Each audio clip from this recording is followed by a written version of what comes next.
Since we are a couple minutes after 4 anyways. Welcome everybody. I'm Joanna Schnedler and I'm the Executive Director of the Minnesota Music Coalition. So happy that you're all here with us and here to join us with Don, who we are so glad you're here today to present about conflict resolution. And I love this title, How to Avoid Bad Band Breakups. So I'm really excited to hear what you have to say, and thank you so much for doing this for us today. Really appreciate it. And I also wanted to remind everyone that the chat is open, and if you have any questions, please go ahead and add those to the chat, and I'll keep a lookout for them and make sure that we can get them answered for you. Good. Thank you, Joanna. Thank you for inviting me, and I'm really excited to be here today. Thanks to everybody here for taking part in this presentation. My name is Dawn Zugay, and I'm a lawyer and a mediator at Mendoza Law Office. And one of the things I enjoy most actually is teaching this conflict resolution skills because you can really see how it has a positive impact on people. And so as a mediator, one of the things that I do, I work both with, groups, I work with organizations, I work with individuals to help resolve conflict, hopefully before it gets to the court system. So it can be anything from conflicts between family members to conflicts between landlords and tenants, conflicts between bandmates. So just a couple kind of housekeeping issues before we get started. Number one, can you hear me okay? Do I need to speak up? Give me a thumbs up if you can hear me. Great. Two, I'm hoping that this is at least slightly interactive, so we'll have some points at which you can unmute your microphone and speak up. Maybe we'll have opportunities for that. And also, if you do have questions as we go along, you can feel free to unmute your microphone and ask. I think we're a relatively small group at this point. Or if you would prefer to use the chat, you can put questions in the chat, and Joanna is going to monitor that for me, so that's good. So title of my presentation, How to Avoid Bad Band Breakups, but really it's about how to handle conflict in any type of a relationship, whether it's friendships or work relationships, relationship with your partner, or your bandmates.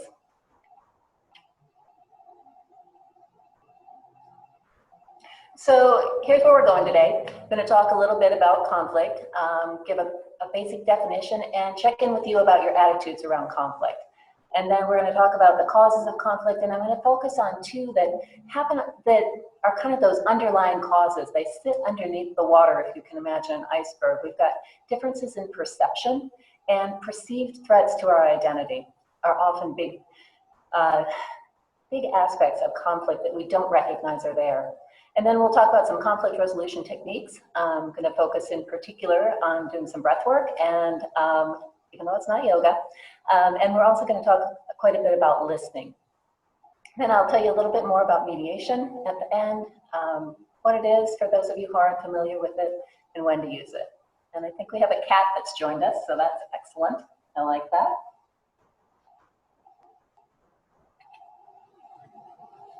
So conflict. Conflict happens when human differences become an issue. I like this definition because it's simple, and it recognizes that what it's about is that the issue when our human differences become problematic between us. Believe it or not, at its core, every conflict really is the same. Of course, they've all got their own flavor. Different people, different circumstances are involved, but at their core, every conflict involves a difference that people care about. And when people care a lot about something, their emotions get involved, and that's when conflict can really escalate. Now, difference is all around us, right? I like meat, my daughter's vegetarian, I look at the details, you focus on the big picture. Maybe you've got a background in classical music, your bandmate grew up improvising, right? Differences are all around us, and as long as I don't perceive that difference as interfering with my needs, then there's no conflict. So, for example, you and a bandmate have a heated discussion about practice times, but you both walk away from the disagreement completely unfazed. Either you don't think about the issue again, or you think that you got it resolved, then no conflict exists, right? But if one or both of you walk away thinking that your ideas were unheard, that the other person's totally wrong, or the other person needs to come around to your point of view, that's when a conflict exists. So, and I think one thing that's kind of interesting about this is that there can be a conflict when only one of you perceives that there's a problem. We know that groups that are comprised of people who have differences amongst them actually are stronger and more productive than groups where everybody has the same skills or the same opinions, right? But these differences in our opinions, our viewpoints, our experiences, our cultural backgrounds, the same things that make groups stronger also cause friction, and that friction can turn into conflict. So the trick is being open to the differences and not allowing the friction that they cause to rise into full-blown emotional conflict. So how do we do that? Well, I want to start with digging in a little bit about how do you feel about conflict. So here's the interactive part. What words come to mind when you think of conflict? Anybody? Resentment. Resentment, okay. Anybody else?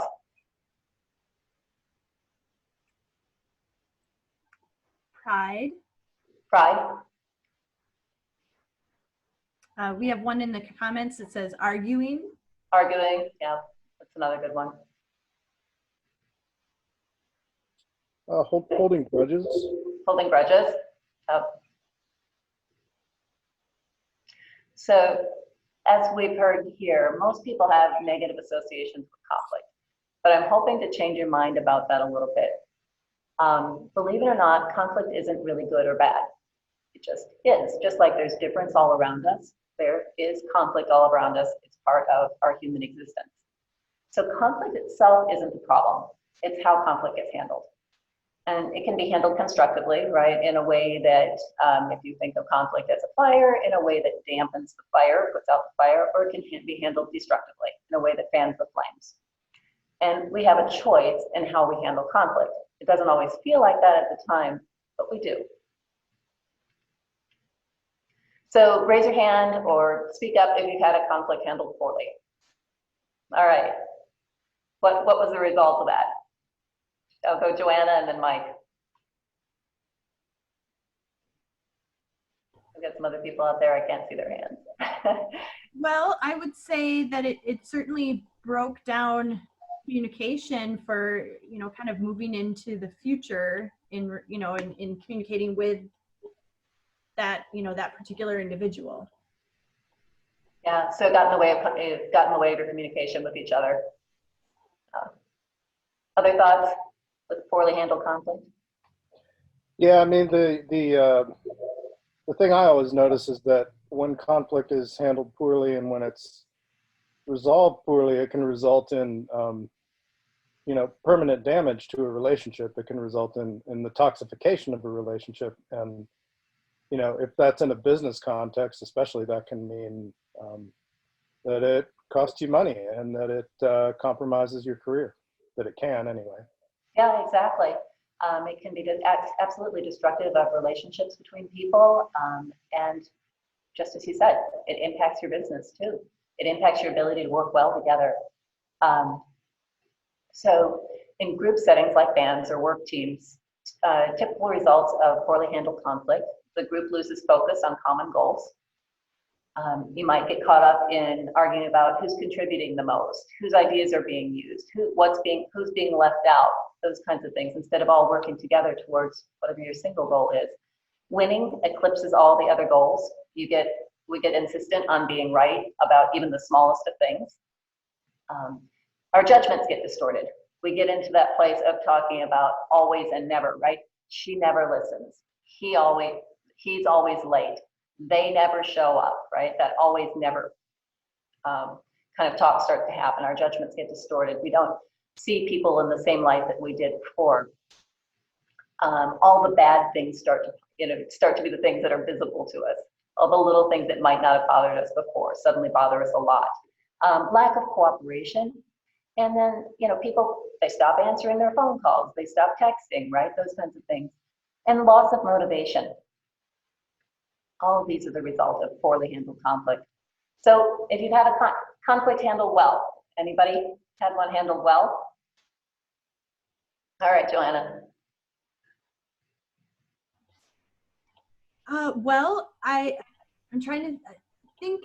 One of the things that comes to mind is the feeling that the other person knew how to handle conflict, and maybe if I had kind of jumped into something without realizing it, that they were catching it and we were addressing it together in a way that I was like, oh, that's refreshing, and I hoped I could do the same for somebody else. Yeah, so it sounds like they were listening to what you had to say, and they were tracking with what things were important, kind of keeping a list of things that were important to make sure that they got talked about. How about you, Mike? Yeah, I mean, I think when a conflict is handled well, it really can strengthen a relationship. Which, the more I think about it, probably has something to do with the way that the conflict is handled. Which, I mean, I tend to find that if I have a problem that I'm raising that needs to be resolved, that could result in conflict, it's a lot. I mean, we might be getting ahead here, but it's a lot more effective to ask questions and to seek information and to make requests as opposed to making demands. Yeah, exactly. Learning about the other person's perspective. It's what we spend quite a bit of time talking about. Yeah. And so that is, one of the things that comes out of a well-managed conflict. You begin to see each other's perspectives. It can be an opportunity for growth and for creativity. One of the things we don't always think about is it actually builds skills to handle conflict constructively the next time. That was kind of what Joanna was talking about. She had that experience where she saw how another person was handling it, and so now she's got that ability to do that next time because she saw how well it worked.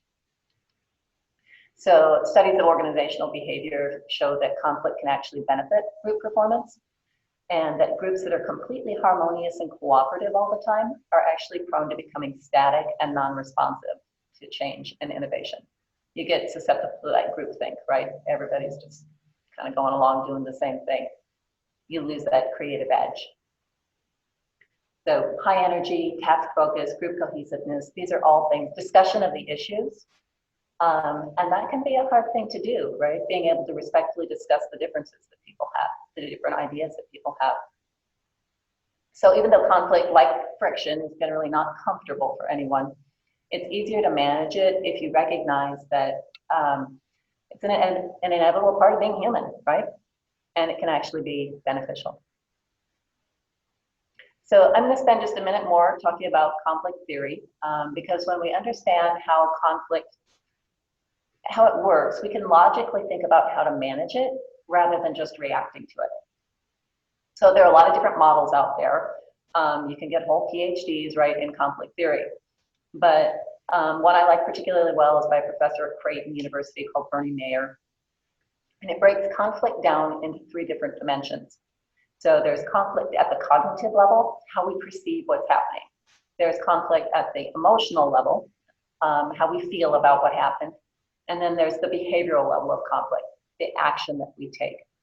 So essentially the incident happens, I perceive it, feelings arise as a result of what happened. I take the action in, and I take action based on how I perceived it and how I feel. Let me go through. It's easier with a simple example to think about this. So I'm driving along, and we don't have to drive much these days, but pretend. I'm driving along, and suddenly I get cut off. And I think to myself, God, that jerk, they just cut me off. They did that on purpose. So my perception is it was done on purpose. The incident, getting cut off, perception, it's done on purpose. And I get angry. And then because I'm angry, I speed up, I pass them, cut them off too, right? Probably holding the bird as I'm going, right? That's the reaction, the action level of the conflict. And what's interesting about this is that what if when the person had passed me, I had thought, I wonder why they're in such a hurry. Wonder where they're going. If I had perceived it as just an accident, then I don't get upset about it, no conflict. Or even if I perceive it as on purpose, but I'm like, that must have, they must have someplace really important. They've got to go. No big deal. It's not going to bother me. That feeling level doesn't get ignited, right? And then the action doesn't happen. So my perception of the factual circumstances can change whether or not conflict actually occurs. Likewise, our perceptions, particularly if they differ from another person, can be the cause of conflict, right? So stop for a second and think about a conflict you might be dealing with right now. It can be simple, like I want people to respond when I'm trying to schedule a meeting, but try and think about it in terms of these three dimensions. So whatever the incident is, and then what's your perception of it? How are you feeling about it? What actions have you taken or not taken because of it? And if anybody wants to share, you can. If not, I won't belabor it. All right. So my point is that when you break conflict down in this way, you can start to think about it logically and you can manage it. It's also important to recognize that you can change any one of these dimensions in the conflict, and it changes the trajectory of that conflict. So let's dig a little deeper into perception as a cause of conflict. So what do you see here? Either a duck or a bunny. You saw them both. How about Joanna? Did you see both? I saw the bunny first. Actually. Bunny. Yeah. I saw the duck first. Did you? There we go. Difference. What does that mean if you see one or the other? Yeah. So all that I'm really illustrating here is that there's a difference in perception, right? You're looking at exactly the same. You're looking at exactly the same picture, but you're both seeing it differently. The other piece of this, and here, I've got another one, they're kind of fun. What do you see here? That's a face. Got a face, yeah? Yeah. Anybody else see anything else? I'm seeing I'm seeing a face looking to the left. Mm-hmm. Profile of a face, anybody else? Spells out liar. Spelled out liar, yeah. There you go. So we can look at the exact same yeah, I see it. So we can look at the exact same image and see it completely differently, right? And we might have strong feelings about it too. So in this situation where over Zoom, you don't necessarily get all involved in it, but you can see how it was like, wow, I didn't see that at first. And then you shift things a little bit and you're able to see it. So we can be experiencing the exact same set of objective facts, but have a completely different perception of what's happening than the other person who's looking at that set of facts. And it doesn't mean that my interpretation of the facts is right and yours is wrong. In fact, both could be wrong. So look at the men in this picture, right? You've got the guy on the boat. Let's see, we got the guy on the land here, and he thinks he's going to get rescued by the guy in the boat. We got the guy in the boat. He thinks he's going to get rescued by the guy on the land. They're both looking at they both have objectively the same set of circumstances, and they're both probably wrong in their interpretations of them because they don't see the whole picture. The shark might be the only one who's right. So there are a lot of reasons that we can experience the same set of facts and perceive them differently. Our current circumstances, right? The guy on the island, right? His circumstances, he's trying to get rescued. So every ship he sees, he's going to view as somebody trying to rescue him. Our mood affects how we perceive things, right? If you're hungry, if you're tired, all those things impact it. I might not have gotten upset about the guy who pulled out in front of me if I wasn't hungry or tired. What just happened to you, immediately before you bumped into somebody. All kinds of things impact it. Our belief systems do, our values, our cultural influences, what we learn from our families, our particular needs, our roles, our identities. They're all wound up in how we perceive things. And that's why we can, like I said, look at the exact same thing and see it differently. Not only that, none of those things exist in a vacuum, right? All of them get interrelated.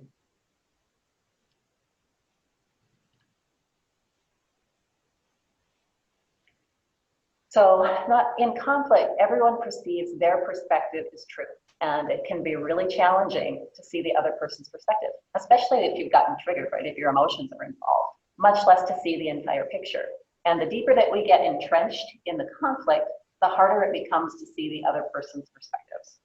So, you know, as we get, and when I say the deeper we get entrenched, I'm talking about the longer we've been involved in the conflict. And think about it, we all start to kind of try and shore up our position.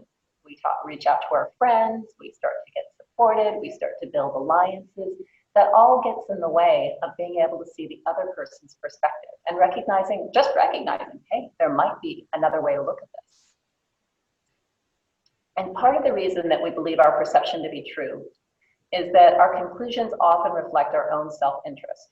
So we look for information to support our views, and we give the information the most favorable interpretation.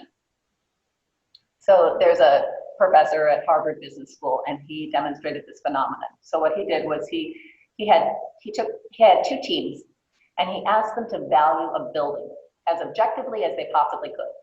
And one team was supposed to be buying the building, the other team was selling the building. So what do you think happened? How did the buyers value the building? Anybody? Probably lower than the sellers. Exactly. The buyers valued it as 30% less than the fair market value that was done, and the sellers valued it as 30% more. So what we do is we focus more on the things that are consistent with what we want to believe, and we tend to ignore or explain away the things that are not in line with what we want to believe. So one of the first steps we have to take to unravel a conflict is to take a step back and objectively as we can, even though we know we're going to bring our own biases with it, consider how we're viewing the conflict and how the other person might be seeing it differently. So that's our starting place. And I'm going to talk a little bit about identity too, because that's another big factor in addition to our perception of things that really can impact conflict. So identity, it's one definition, there are a lot, is our sense of who we are and what our place is in the world. And perceived attacks to our identity, as I said, are another common cause of conflict, but what makes them particularly difficult to deal with is when we feel like an element of our identity is attacked, it causes a strong response, typically an emotional response. And we move from conflict on that cognitive level that I was talking about, you know, where we're thinking about it, to conflict on that emotional level. It sends us there pretty fast. So fill in the blank. If I know one thing to be true about myself, it is that I am. So I might say it is that I am compassionate, or it is that I am a hard worker. So think about this just for a minute. You don't have to share your answer. Think about what it might be. And think about how you would feel if somebody were kind of attacking that aspect of your identity. So for instance, if you filled in the blank, if I know one thing to be true about myself, I know that I'm intelligent, I would know just how to make you upset. I might say, your ideas are worthless. You've got no idea what you're talking about, right? And for somebody whose identity is built around being intelligent, that really gets at their core. And when identities get threatened, those become fighting words for people. Now, there are probably as many identities as there are people in the world. But according to researchers at Harvard, there are 3 identity issues that are common to almost all people. And they underlie many conflict situations. So with these basic identities of competence, being a good person, being seen as valuable or called into question during conflict, it can really cause an extreme emotional reaction, right? Kind of rocks your world. And we sometimes call this being triggered. Has anybody had that experience before where you, yeah. I see some shaking heads. Anybody want to share? What happens to you physically? Anybody? A lot of things can happen to you physically. You can tighten up. I mean, it probably literally produces stress in your body, probably produces the chemicals that stress you out. Absolutely. You Cortisol, feel, adrenaline. yeah, your defenses go up because you are literally being attacked. Yeah. Anybody else? When I'm really stressed or under pressure or feel attacked, my ears turn red. Yeah, the blood So it's rushes kind of up. a telltale sign. Yeah. Yeah. Other things.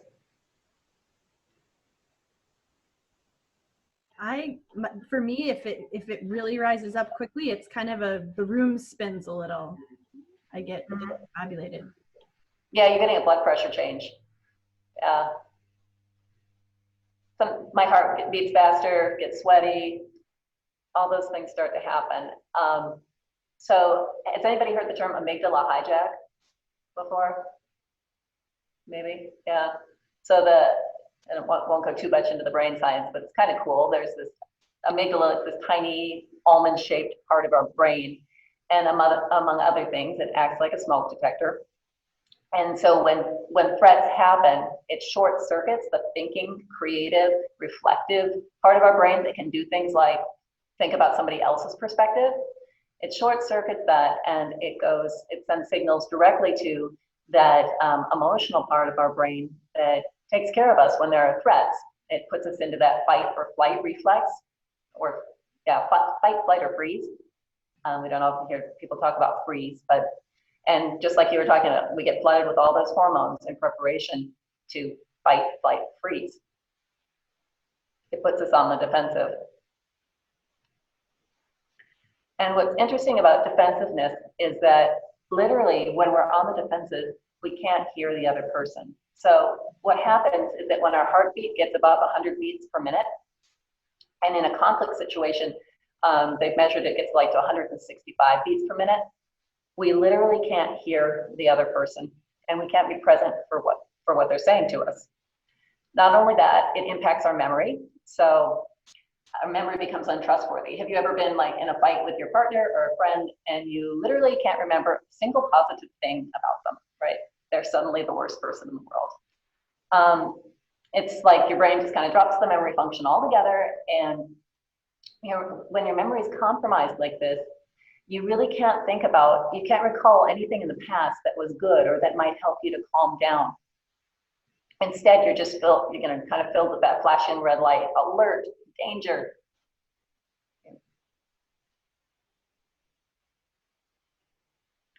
So if you've been triggered, or the person that you're kind of talking with has been triggered, now we're kind of moving into the steps for how we handle it. One of the first things you're going to want to do is breathe. And then we're going to talk about going back and getting curious about what was the cause, right?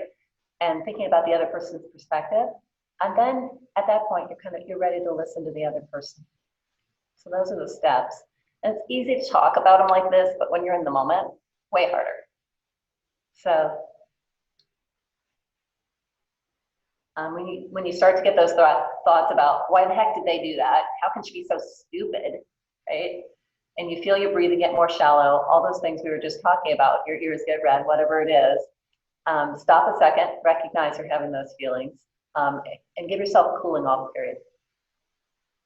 Then breathe. So focus on your breath, and in order to change your brain's focus from responding to a threat or stress.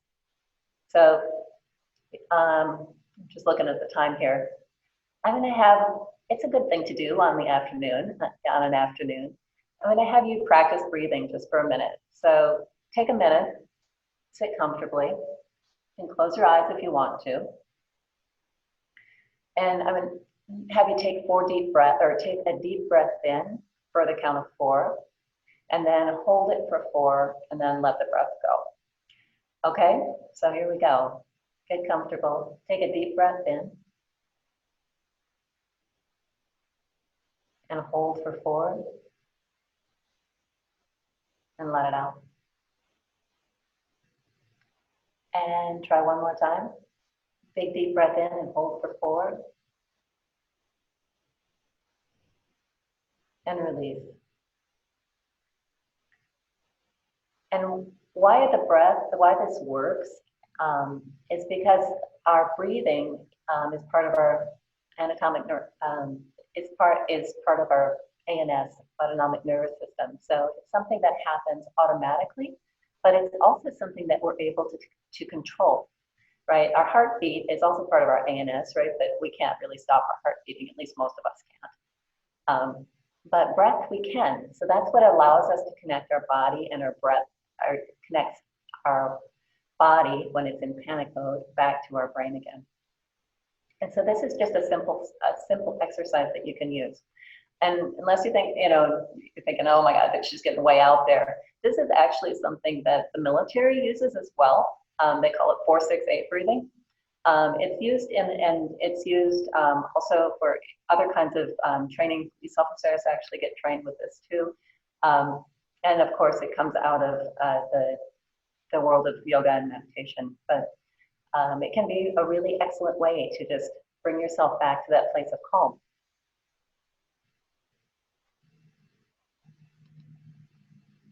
All right, so when that calm returns and you're ready for the next step, get curious.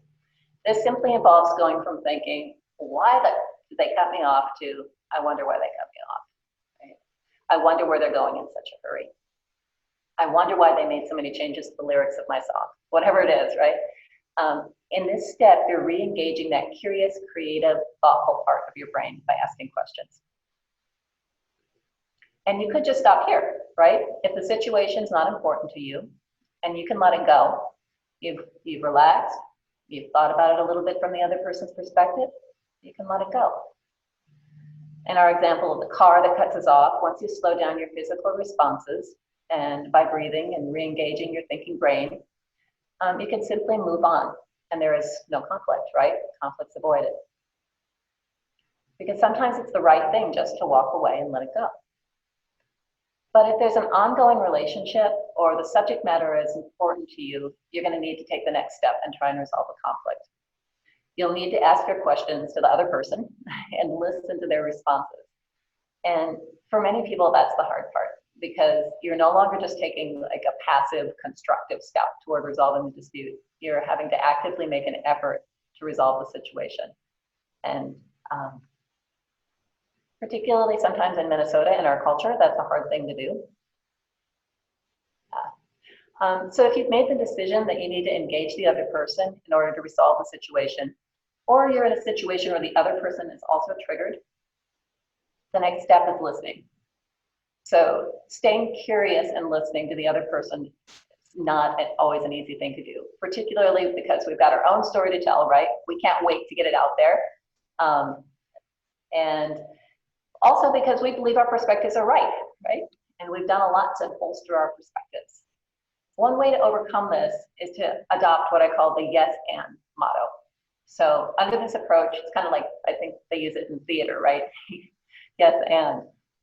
Under this approach, both what you're saying and what the other person is saying may be true. So just believe that for a minute. And you don't have to choose between whose perspective is true and whose isn't in order to listen. Think back to that image of the reflected cylinder. It's possible that both perspectives are true. And who's right between the person, and think about it, who's right between the person who's cold at 68 and the person who's hot at 68? Both stories are correct, right? So when you approach listening, don't worry about who's right and who's wrong. First, try and understand the issue from the other person's perspective. But remember, so the mere act of understanding, the gift of listening, doesn't require you to give up your own perspective. It just requires you to listen to them and learn a little bit more. So when we're talking about listening, I talk about listening with empathy. Other people call it reflective listening or active listening. Kind of the big elements of it are you're setting aside your judgments. You're listening past the accusations, or you're going to ignore them for the moment. When they say you did it on purpose, you're totally selfish. And then what you want to listen for is the feelings, because the feelings give you a clue as to what's really going on in the situation. And then After you have kind of identified what the feelings are for the other person, you're going to acknowledge those feelings. And you're going to want to do this even before you say anything about what your perspective is. So with empathetic listening, I think what makes it a little different than just reflective or active listening is that you're really putting yourself in the other person's shoes. And it can be super effective for helping somebody de-escalate in the moment. So you can try it out on if you have children, it works. On a friend, on a partner, when they're yelling and really angry, just try acknowledging the emotion. You can say things like, it seems like you're really upset. You're really frustrated, things didn't work out the way you thought they were going to. Identify that emotion and just reflect it back to the person. It can make a world of difference. So I've got kind of a fun video clip. Hopefully, can get it to play here. It's just, there's all this pressure, you know? And sometimes it feels like it's right up on me. And I can just feel it, like literally feel it in my head. And it's relentless. And I don't know if it's going to stop. I mean, that's the thing that scares me most, is that I don't know if it's ever going to stop. Yeah. Well, you do have a nail in your head. It is not about the nail. Are you sure? Because, I mean, I'll bet if we got that out of there. Stop trying to fix it. No, I'm not trying to fix it. I'm just pointing out that maybe the nail is causing. You always do this. You always try to fix things when what I really need is for you to just listen. See, I don't think that is what you need. I think what you need is to get the nail. See, you're not even listening now. Okay, fine. I will listen. Fine. It's just, sometimes it's like, there's this achy, I don't know what it is. And I'm not sleeping very well at all. And all my sweaters are snagged. I mean, all of them. That sounds really hard.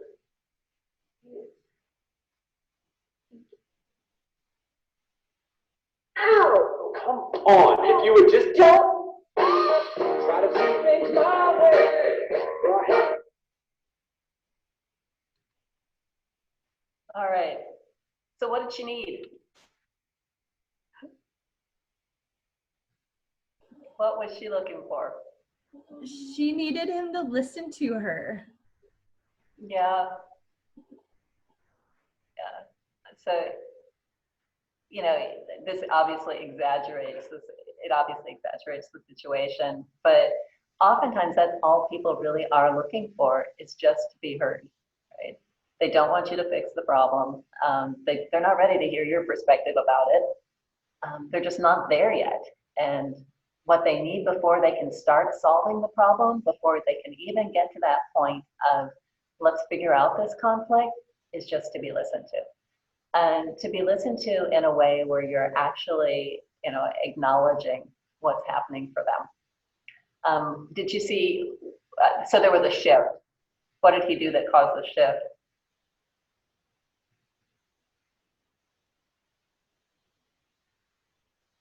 Anybody? Like, he didn't try to fix it. He just listened, and instead of saying, you know, there's a nail sticking out your forehead, it's, you know, that must be difficult. That sounds, you know, and just understand that where she was coming from, instead of saying, well, there's a glaring problem here. yeah, It was more empathetic.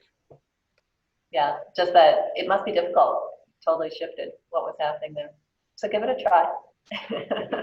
You may not believe, you know, I know this is an exaggerated video, but try it. So this is kind of a step-by-step how to listen empathetically. And I know, again, a lot of these things seem like really just intuitive when we're looking at them on a list, but when you're in the circumstances, it can be a lot harder to do, and it does take practice. So show your listening with your body language. This is about, you know, sitting there facing the other person. Hopefully you are both sitting at the same level, and maybe you've got a table between you, but taking that time to face the other person, give them your full attention, Whether or not you make eye contact sometimes depends on the culture you're from, and there can be things that body language that's different culturally for some people than for others that you need to be aware of. But essentially, you want to make sure that your posture is open and interested. Nodding your head to acknowledge what people are saying helps.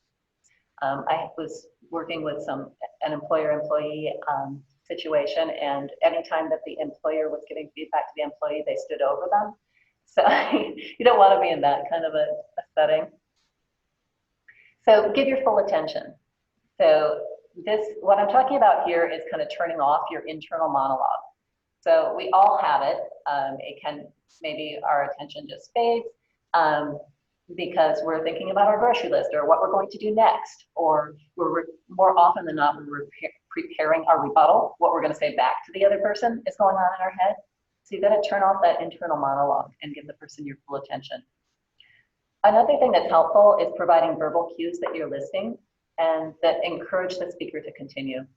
So I think often people, they're given the body language, they're sitting there listening, but you're not really sure they're getting it because there's no uh-huh or yes. So those little verbal cues can be really helpful. That alone is good. If you're able to reflect back what's been said, that can be really helpful too.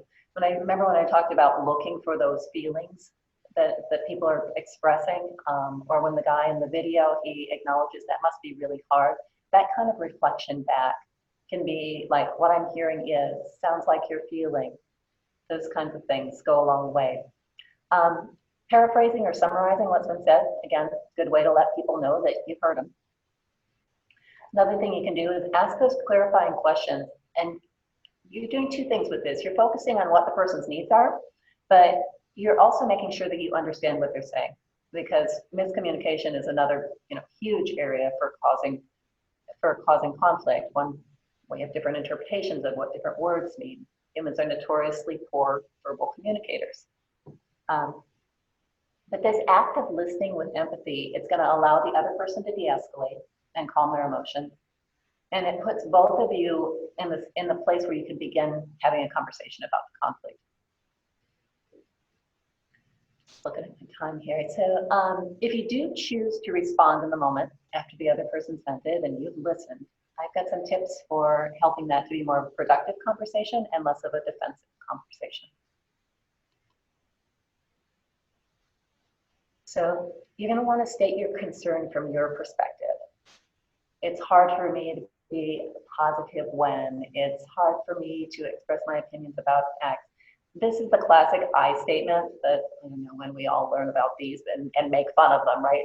But it really can be helpful to say, I feel frustrated when. Make sure that it's coming from your own perspective, and don't turn that I statement into a blaming statement. So you don't want to say something like, I feel frustrated when you leave your clothes all over the floor, right? You want to just say, you want to stick with how you're feeling about it to start with.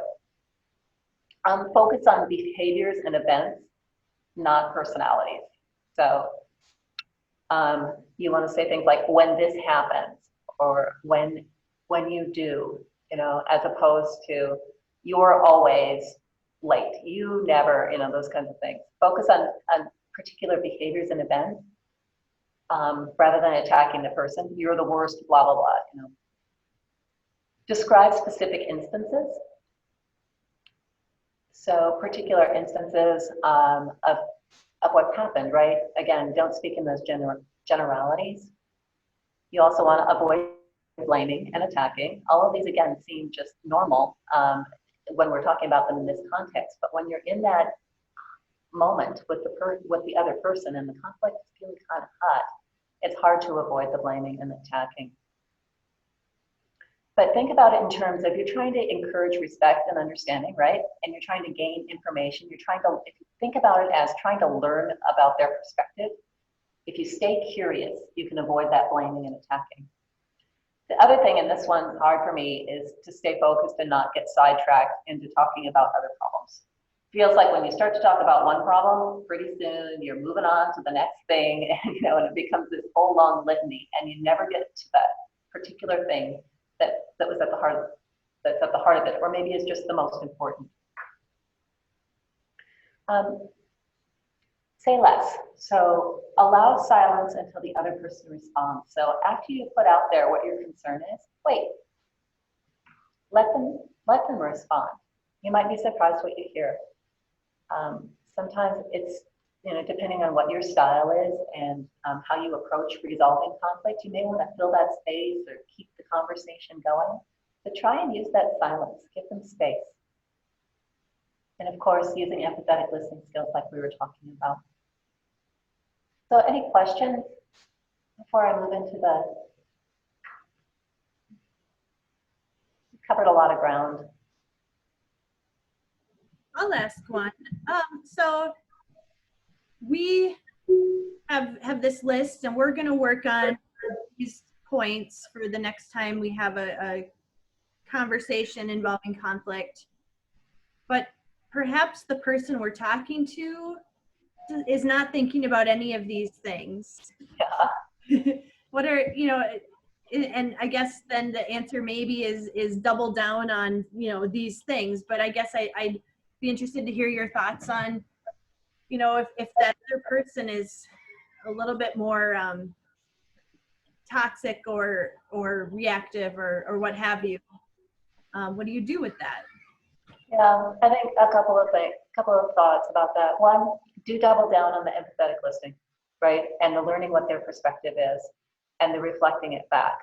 And, they may get calm for a while and be able to have a conversation with you, and then they'll flare again. So then you've got to come back to reflecting and acknowledging. The other thing I would say, well, two other things. One, you give me a nice opening to talk about mediation. But I also have some tips here on steps for having a problem-solving conversation. And I guess the thing that you have to do when you've got somebody who maybe doesn't recognize that there's a problem is you have to begin by acknowledging the conflict. And so that may be approaching them and talking to them about, look, we really do have, we're experiencing an issue here, and it's difficult for me to, be productive or to participate or whatever it is.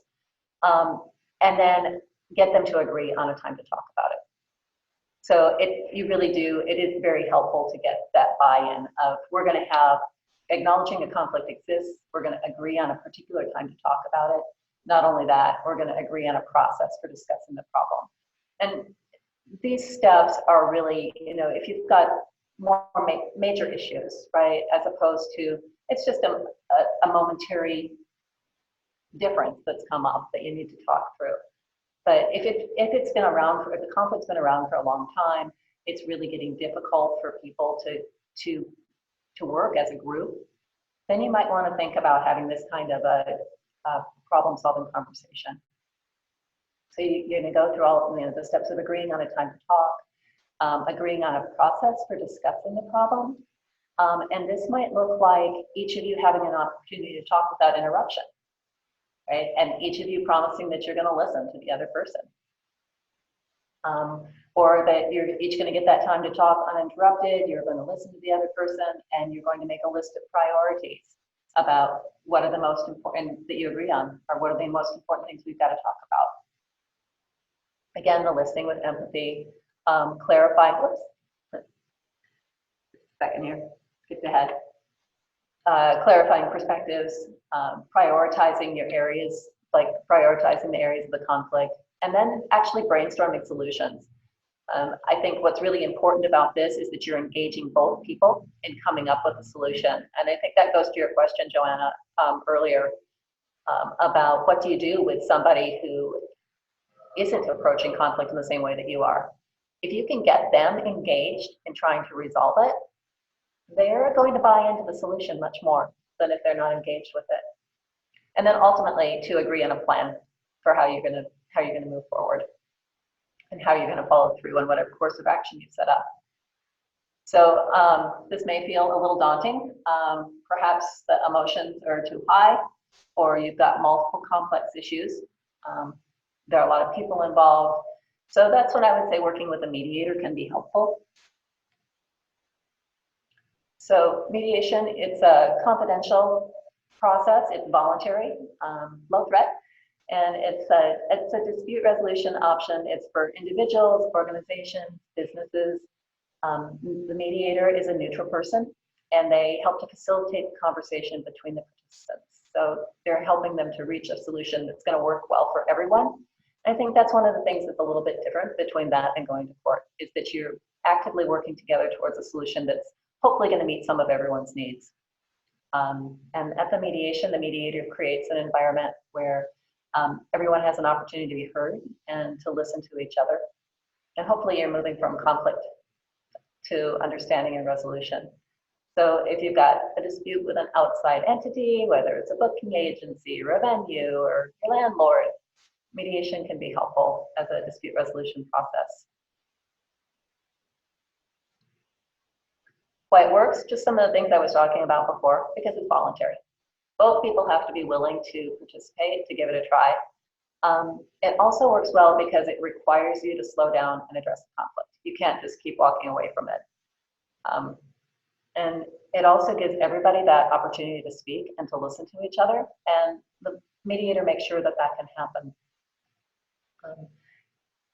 Another thing about it that can be helpful is, even if you're not necessarily ready, well, two things. One, mediator typically will meet with each of the parties ahead of time to help figure out exactly what the situation is, what conflicts need to be resolved, and to facilitate that list so that you both have it and are in agreement on what needs to be talked about. They're also going to typically, at least my clients, I meet with them individually and help them plan out how they're going to approach the conversation. So some people call that conflict coaching, and you can do that as part of a mediation process or just separately if you're not really ready to sit down with the other person. And it can work for groups as well. You can have a facilitated conversation with a group or a mediation whole group as well as with individuals. That's what I've got for you today.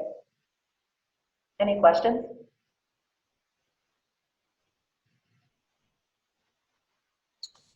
I have a question. Yeah.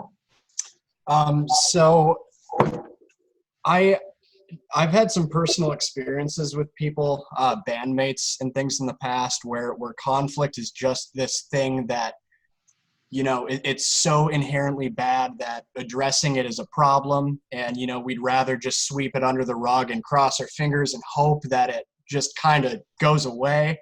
And then I've seen things kind of bubble up and turn into passive aggressive jabs. And then, after a period of time, this ends up blowing up into a much, much bigger thing. I guess, are there ways of convincing people to want to resolve the conflict and address it head on without, maybe making them feel uncomfortable or forcing them to do something that they really don't want to do? So I think you've got to start from a place of, everybody acknowledging that there is a conflict going on, and maybe that's, one-on-one conversations so meeting individually with each of the people involved. So if it's a band, you're meeting with all your bandmates and talking this and present it from the perspective of, this is what I'm seeing. I'm wondering if you're seeing that too. These are something, and concrete examples, these are some things I'm seeing happen, whatever the circumstances are. I see that every time we get together, somebody gets angry and walks out. Or I notice that we go along fine for a while and then somebody blows up. So present it in terms of, these are some things I see happening. Are you seeing these things too? And maybe it's making it hard for me to participate in this. And I think it could be helpful to work on it. So if you can start from that perspective and talk to different people and see if everybody's having the same problem. And if everybody is, then you can say, look, I think we need to acknowledge this and set aside some time to talk about it. That it may be that you talk about it and you realize, hey, the problem is so deep that we separate, right? But hopefully, once it's acknowledged and you set aside the time. The other thing that's really important is making sure people set aside the time and space for it. Because it does impact, I think as Blake said earlier, it impacts your ability to work as a team. It impacts your ability to make money. It impacts, it impacts your business. right? So if you're going to spend the money spend the time and effort to make the music, then spend the time and money to resolve the conflict, right? Sure. Yeah. Thank you so much. I Yeah. appreciate that. Anybody else? Yeah, I had a quick question. What are your thoughts on kind of setting ground rules for a group? Establishing, whether it's a charter or a code or an agreement. I don't know really what to call it, but what are your thoughts on something like that? So are you thinking about for if you're having if you're having a mediated or a facilitated conversation, or are you thinking about just in general for groups working together? Yeah, I'm thinking proactively, like maybe conflict hasn't even happened yet, but Right. it's a band or a group who wants to collaborate, who are getting started. Yep, I think that can be effective. The one thing I would say about it is make sure that everybody buys into doing it, and that everybody agrees on all of the ground rules that you set. That's what's going to make it successful, is having everybody buy in and agree at the beginning. And then I would also set up ways at the beginning to deal with situations where people are not following through. So maybe, you've agreed that, whatever your agreement is, that if there is conflict, you're going to talk with one another, or you're going to handle it in a particular way. I would set up sort of I don't like the word consequences necessarily, but that's what I'm getting at, I guess. What's the consequence if somebody's not following through with the ground rules? Do that at the same time as you set up your ground rules. Other questions?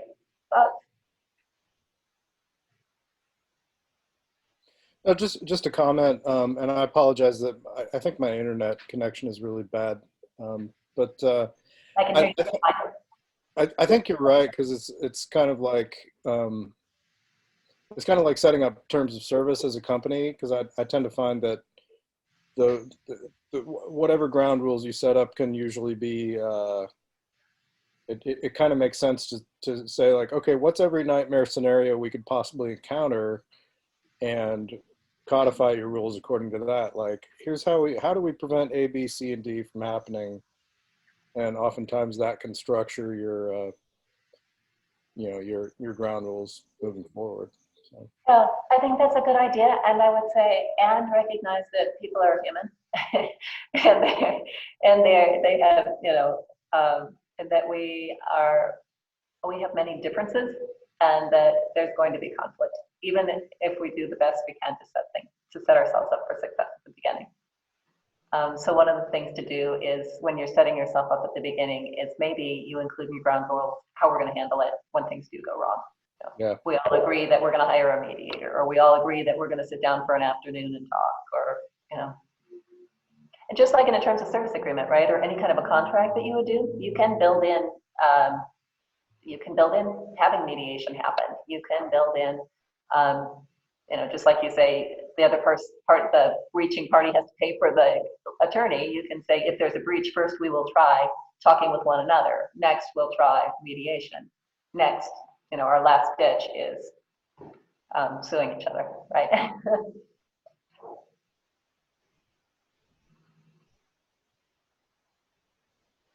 Because I think particularly when you have situations with a band, you have close relationships. There are friendships.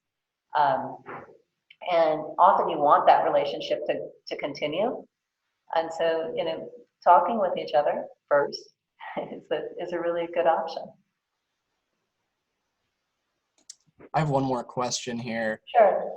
I know in the music industry, there's a lot of different types of people, a lot of different personality types. I've encountered some people that would just be less likely to compromise with you. So say extremely stubborn people, or maybe people that have, for lack of better terms, ego problems. Mm-hmm. Where does that come into play here? Because it might be a situation where everyone else in the band or somebody else in the band is constantly biting the bullet on something, constantly getting the short end of the stick, just for the sake of resolving the conflict. I think that yeah, you're exactly right that it's really difficult when egos are involved and when creative personalities are involved. And I think, you know, I'm going to kind of go back to what I was talking about earlier with identity, right? When somebody's identity, you know, people have, some people are really tied to their identities in particular areas. And so they're easily set off. So recognizing that is a start. I'll also go back to challenge you to think about perspective, right? So what is their perspective? Why are they coming at it from the way that they are? And to get a little bit curious about that instead of just being angry with them for being selfish, being self-centered, for always wanting to have it their own way. Yeah. Try and get curious about why and try and explore with them the why. But yeah, those situations aren't easy. For sure. Sometimes a third party that's neutral can be helpful, particularly in those circumstances, because they can say something. My experience in mediation is that oftentimes people can't hear things from the person they're angry with or the person they're in dispute with, but they can hear it from a neutral third party. For sure. And they say the exact same thing that somebody else said, you know, the person they're angry with said, and they hear it. Gotcha. So that can be helpful. Thank you. Yeah.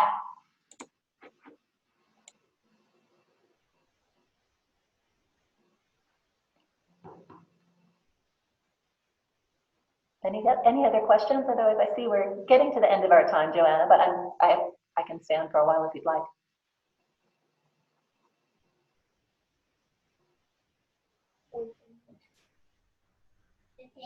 I was just pausing for a moment in case anyone had any last questions or wanted to put them in the chat. But I have also, I have added right now. Oops, you're muted. Sorry, I went on and on for a moment there. I apologize. I wanted to say that I was just pausing for a moment to give anyone a last chance to say a question. But yeah, I'm so grateful for your time today, Don. This was really wonderful. And I wanted to mention, I know I'm putting our email address in the chat. If anyone has any further questions, maybe I can forward them on to you. Oh, and you added yours. So never mind. Sorry, I meant to have that up. That's great. Yeah, absolutely. So that's my direct dial and my email if anybody has questions or if you're in need of a mediator at some point or yeah, just have questions around conflict resolution, I'm happy to answer. Wonderful. Well, and I failed to mention at the beginning that we also have been recording this so that it will be a resource for people if they weren't able to join us today. And again, I just wanted to say a huge thank you to Don for presenting and sharing your knowledge about this topic. It's such an important topic and one that I know so many of our musicians can benefit from. Thank you. Well, thank you. And it was a pleasure to meet all of you, even though it was virtual. And yeah, take care and hope to be able to present again. Lots of conflict topics. Thank you so much for the presentation. That was great. You're welcome. Really interesting.